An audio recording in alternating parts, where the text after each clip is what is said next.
Hello friend, आप कैसे हो? आशा करता हूँ आप ठीक हो गए। आज देखेंगे पॉलिटिकल क्लास यानी चौथा क्लास देखेंगे, जिसका टॉपिक का नाम है भारतीय नागरिकता कितना है और कैसे है। देखिए, लुसेंट का चौथा क्लास है पॉलिटिकल का। आप लोग अच्छे से सुनिए और अच्छे से पढ़िए ध्यान से। और वीडियो अच्छे लगे तो सब्सक्राइब और लाइक कर देना, इससे हम मोटिवेट होकर आप वीडियो को रेगुलर करेंगे। थोड़ा सा चले गए थे मैं परीक्षा देने गया, इसलिए थोड़ा सा दिक्कत हो गया। चलिए नेक्स्ट देखते हैं। आप लोग कंटेंट को सुनिए और अच्छे से मन लगा के देखिए। चलिए देखिए। देखिए देखिए भारतीय नागरिकता। देखिए नागरिकता किस भाग में है? भाग किस में भाग किस में है? थोड़ा सा कहाँ से भाग कितना है? नागरिकता, भारतीय नागरिकता भाग कितना में है? दो। भाग कितना पूछेगा तो भाग कितना होगा? दो। भाग दो, अनुच्छेद 5 ले 11, अनुच्छेद 5 ले 11 अनुच्छेद कितने में? 5 ले 11। भारतीय नागरिकता किस भाग में है? दो। आप लोग को याद हो गया है? देखिए सुनिए ध्यान से, याद कीजिए। भारतीय नागरिकता किस भाग में है? ये क्वेश्चन आता है। भारतीय नागरिकता किस भाग में है? अनुच्छेद कब और कहाँ से कहाँ है? देखिए भारतीय नागरिकता भाग 2 और अनुच्छेद 5 ले 11। अनुच्छेद 5 ले 11, 5 ले 11, अनुच्छेद 5 ले 11, 5 ले 11। थोड़ा सा कम जूम कर लेते हैं आप लोगों को फ्रेश लोग। भारतीय नागरिकता देखिए, सुनिए। देखिए एक और सवाल पूछता है, भारतीय नागरिकता एकल नागरिकता कहाँ से लिया गया था? एकल नागरिकता कहाँ से लिया गया था? ब्रिटेन के संविधान से। एकल नागरिकता कहाँ से लिया गया था? ब्रिटेन के संविधान से। एकल नागरिकता कहाँ से लिया गया था? ब्रिटेन के संविधान से। आप लोग को याद है? भारत में कैसा नागरिकता है? एकल। भारत में कैसा नागरिकता है? एकल। बात को सुनिए और गैर से सुनिए, आप लोगों को तभी याद हो जाएगा। भारत में कौन सा नागरिकता है? एकल। और एकल नागरिकता कहाँ से लिया गया था? ब्रिटेन के संविधान से। एकल नागरिकता कब भाग कितना में है? भारतीय नागरिकता कितना में? भाग 2 और अनुच्छेद 5 ले 11, 5 ले 11। ये याद हो गया? ये याद हो गया? ये याद हो गया ना? चलिए सुनिए। भारत में एकल नागरिकता का प्रावधान है। भारत में एकल नागरिकता का प्रावधान है। भारत में एकल नागरिकता का प्रावधान है। देखिए सुनिए। भारतीय नागरिकता अधिनियम 1955 में, भारतीय नागरिकता अधिनियम 1955 ईस्वी में अनुसार निम्न है। भारतीय नागरिकता का अधिनियम 1955 ईस्वी में निम्न अनुसार निम्न है। भारतीय नागरिकता अधिनियम 1955 ईस्वी के अनुसार निम्न है। निम्न है। किसी एक किसी एक आधार पर नागरिकता प्राप्त की एक आधार पर किया जा सकता है। किसी एक आधार पर नागरिकता प्राप्त किया जा सकता है। देखिए भारतीय संविधान में किसी एक प्रकार के नागरिकता प्राप्त कर सकते हैं, किया जा सकता है। जन्म के आधार पर। देखिए जन्म के आधार पे आपका जन्म भारत में होगा तो भारतीय नागरिकता आपको आसानी से मिल सकता है। यानी आपका ऑस्ट्रेलिया में जन्म होगा तो नहीं मिल सकता, या दूसरे देश में जन्म हुआ तो नहीं, ये तो नहीं मिल सके, संभावना है। जन्म के आधार पर प्रत्येक व्यक्ति का जिसका जन्म संविधान लागू होने अर्थात 26 जनवरी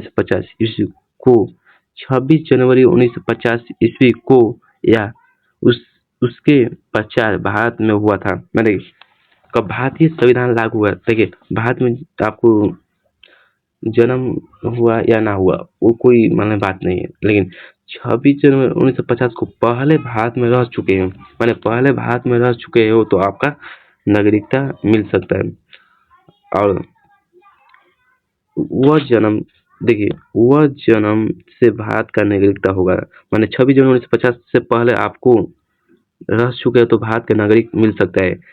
मिल सकता मिल सकता है। और देखिए अपवाद में राजनयिकी के बच्चों, विदेशी के बच्चे देखिए राजनयिकों का के बच्चे, विदेशियों के बच्चे, या समझ में आ गया ना?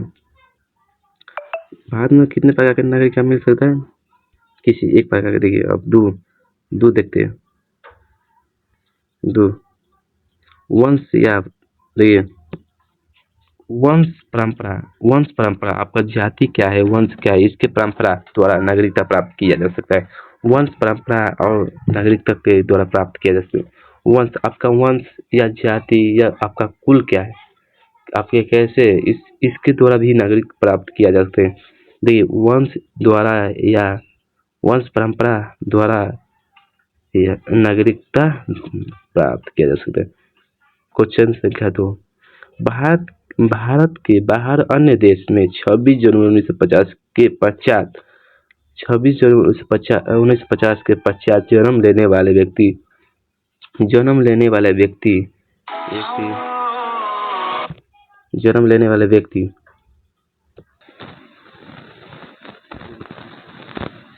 मेरे फोन आ गया था इसलिए आप लोग दिक्कत हुई। देखिए यदि भारत में लेने वाला जन्म व्यक्ति भारत में नागरिक माना जाएगा। 26 जनवरी 1950 के पश्चात जन्म लेने वाले व्यक्ति भारत का नागरिक माना जाएगा यदि उसके जन्म के समय उसके माता पिता में से कोई भारत का नागरिक हो, माने माता हो या नहीं पिता, माता ना हो सकता तो पिता हो सकता है, दोनों मिले, माता पिता मिले, दोनों मिले कौन भी एक नागरिक होना चाहिए भारत को। तो ये भारत माता की नागरिकता के आधार पर विदेश में जन्म लेने वाले को नागरिकता प्रदान करने का प्रावधान नागरिकता संशोधन अधिनियम 1992 द्वारा किया गया है। देखिए भारत माता की नागरिकता माने माता के आधार पर नागरिकता, माता के आधार पर नागरिकता के आधार पर माता की नागरिकता के आधार पर विदेश में जन्म लेने वाले को नागरिक प्रदान करने का प्रावधान नागरिक संशोधन अधिनियम 1992 द्वारा किया 1992 द्वारा किया गया था। देखिए कोई विदेशी लड़का है, चाहे विदेशी लड़का है और भारतीय लड़की है, माने महिला है और विदेशी पुरुष है, जिसे शादी करेंगे तो आराम से बाल बच्चा होगा या तो होगा, सबका पता है। बाल बच्चा होगा तो वो भारत का नागरिक आराम से प्राप्त कर सकते हैं, भारत के नागरिक आराम से प्राप्त करता है 21 संशोधन के द्वारा 1992 द्वारा अधिनियम द्वारा 1992 के अधिनियम द्वारा। चले नेक्स्ट देखते हैं, अब थोड़ा सा नेक्स्ट देखते हैं। तीसरे का देशीकरण द्वारा नागरिकता माने देश में कितने वर्ष तक रहना है, इसके भी आधार पर हम भारत में नागरिक प्राप्त कर देंगे। इसका मैक्सिमम 10 वर्ष मांगता है। तो ये देशीकरण द्वारा नागरिकता भारत सरकार से देशीकरण प्रमाण पत्र पंजीयन उसे हम प्रमाण पत्र या पंजीयन कर भारत की नागरिकता प्राप्त की जा सकती है। हम पंजीयन कर सकते हैं, पंजीयन के द्वारा भारत में नागरिकता प्राप्त किया जा सकता है। नहीं है देशीकरण प्रमाण पत्र, ये तो हम गलती बोल रहे थे। देखिए अब पंजीकरण द्वारा नागरिकता निम्नलिखित वर्गों में आने वाले पंजीकरण के द्वारा भारत की नागरिकता प्राप्त कर सकते हैं। वे व्यक्ति जो पंजीकरण समर्थ पत्र देने की तिथि 6 माह वर्ष तक भारत में रह सकते, 6 माह वर्ष तक। देखिए ये छोड़ दीजिए, आप लोग भूमि देखिए पांचवा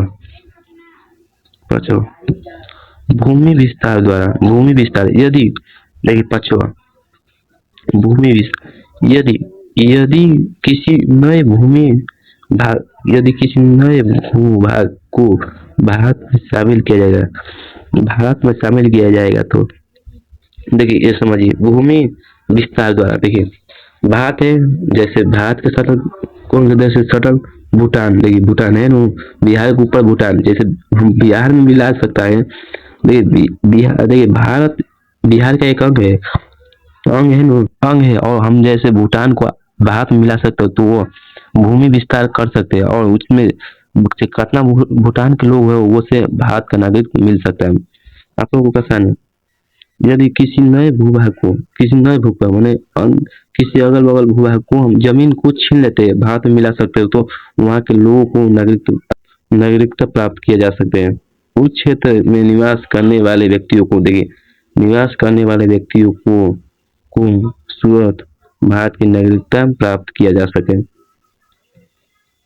देखिए ये समझ आएगा ना। भारत में नागरिक प्राप्त करने के लिए कितनी विधि है? देखिए 4। पहला, भारत में नागरिक प्राप्त करने के लिए 4। एक 5। देखिए भारतीय, देखिए थोड़ा सा, भारतीय नागरिकता संशोधन अधिनियम 1986 में भारतीय नागरिकता नागरिकता संशोधन अधिनियम, इस अधिनियम के आधार पर भारतीय नागरिकता का संशोधन अधिनियम 1955 में निम्नलिखित शोधन किया गया था। ये छोड़ दीजिए, ये बहुत थोड़ा हार्ड है। अब बस इतने भी कंटेंट है 10 मिनट के लिए। आप लोगों को अच्छा लगे तो वीडियो को लाइक और सब्सक्राइब कर देना प्लीज।